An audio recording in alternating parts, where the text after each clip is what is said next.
আসসালামু আলাইকুম, কেমন আছেন সবাই? আমাদের পেজের বিলাসী এই শাড়িটা অনেকেই দেখেছেন। ইতিমধ্যে অনেকেই আমাকে বলছেন যে এটার ভিডিও কবে দিব। তো এটার ভিডিও তো আমি কাজ করার শুরুতেই ভিডিও করতে পারিনি। পরবর্তীতে এটার অন্যান্য কাজের যে অর্ডার আসলো সেগুলোতে আমি এটার ভিডিওটা করেছি। এটা আমাদের ঈদের একটা শাড়ি, আর এই শাড়িটা অনেকেই পছন্দ করেছেন, অনেকেই এটার অনেক বেশি মানে আলহামদুলিল্লাহ অনেক সুন্দর সুন্দর রিভিউ দিয়েছেন। এটার রিভিউ আপনারা পেজে গেলেই দেখতে পারবেন। এটা কালারটা ঠিক আসেনি, কারণ আমি একদম বিকালের দিকে এটার কাজ করতেছিলাম।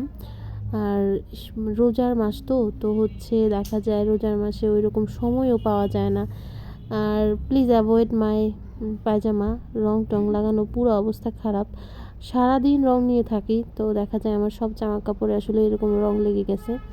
যাই হোক, আমি এইটার পেন্টিংয়ে আসি। আমাদের এবারের থিম ছিল পাকিস্তানি মোটিভে হ্যান্ড পেইন্ট করা।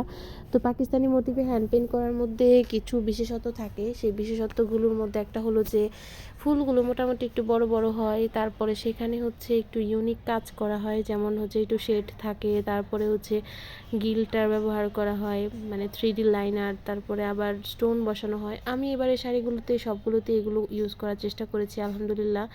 আর বেশ ভালো রেসপন্স পেয়েছি। যেহেতু এই ধরনের কাজ করতে অনেক সময় লাগে আর এগুলোর কাজ করতে খরচও বেশি, সেই ক্ষেত্রে শাড়ির দামটাও আমাদের রেগুলার শাড়িগুলোর চেয়ে একটু বেশি হয়। কারণ আমাদের রেগুলার শাড়িগুলোর প্রাইস রেঞ্জ 800 থেকে 1700-র মধ্যে। আমাদের রেগুলার রেঞ্জের শাড়িগুলো হাফ সিল্ক, তারপর সেমি মসলিন, নকশিপার, আড়ং কটন, কোটা, এন্ডি কটন, এই ধরনের শাড়িগুলো 1700-র মধ্যেই থাকে আর কি।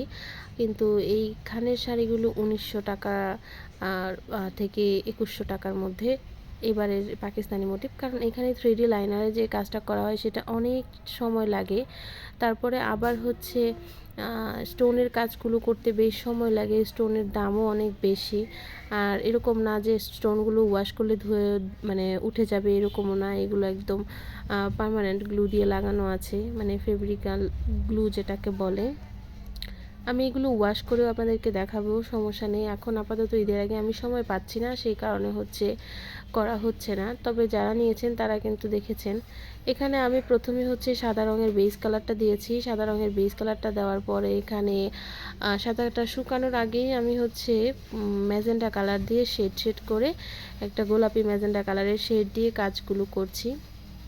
এরপরে এখানে আমি ভেতরের একটু একটা ব্রাউন কালার দিয়ে সেকেন্ড পার্টটা করলাম। এরপরে সবুজ রঙের পাতা দিচ্ছি। তো সবুজ রঙের পাতার মধ্যে হলুদ কালারের শেড দিয়ে করছি। আর এই শাড়িটা পুরোটাই মূলত শেডের কাজ করা হয়েছে। এই শাড়িটার মধ্যে আমার সবচেয়ে বেশি পছন্দের পার্ট হলো একটু পরেরটা যেটা করব সেটা এখানে এই যে স্টোন বসানো। আর শাড়িটা দেখতে অনেক সুন্দর, এটার কালারটা ঠিক ভালো করে আসে নাই। তবে এবারে শাড়ি যারা অর্ডার করছেন তারা আলহামদুলিল্লাহ অনেক ইউনিক কিছু কাজ পাচ্ছেন, অনেক সুন্দর কিছু কাজ পাচ্ছেন। আর আমাদের কিন্তু ঈদের আগে অর্ডার খুব তাড়াতাড়ি শেষ হয়ে যাবে। যারা ঈদের আগে অর্ডার করতে চাচ্ছেন তারা এই তো 2-1 দিনের মধ্যে কনফার্ম করে ফেলুন। ফ্যামিলি কম্বো থেকে শুরু করে আমি শুধু বেশিরভাগ শাড়ির ভিডিও দেই, পাঞ্জাবি ভিডিও দিই, ছোটোদের ভিডিও দেই না।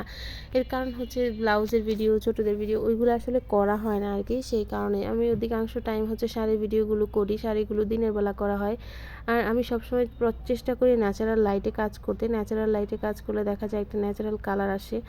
আর অতিরিক্ত আলোতে আমি বসে থাকতে পারি না, সেই কারণে আমার একটু ওই যে বিভিন্ন লাইটিং সেট করে যে কাজ করব ওই রকম সমস্যা হয় ওইটা আমার। সেই কারণে আমি ন্যাচারাল লাইটেই কাজ করি। এখানে কালারগুলো যেরকম আসে আর কি। তবে এই শাড়িটার কালার কিন্তু আরেকটু ডিপ, আর শাড়িটা আরেকটু গ্লেসি। এটা ছবি শেষে এড করে দিলেই বুঝতে পারবেন। এটা একটা সমস্যা, কালার আনতে খুব কষ্ট। এখানে আমি আফসান কালারের গিল্টার ইউজ করছি এখানে। আর দিনের আবহাওয়াটা ভালো ছিল না বলে বোঝা যাচ্ছে না। আর এরপর এখানে আমি স্টোন ব্যবহার করছি। এই স্টোনের পার্টের ভিডিওটা কিন্তু আসেনি, অল্প একটু। এটা আমার শাড়িটার ফাইনাল লুক। আর এটা আমি কয়েকটা লুক ক্রিয়েট করেছি, আর এই সবগুলো লুকই অনেক সুন্দর লেগেছে শাড়িটা। এই শাড়িটা যদি অর্ডার করতে চান আমাদের পেজে ইনবক্স করবেন। টাটা।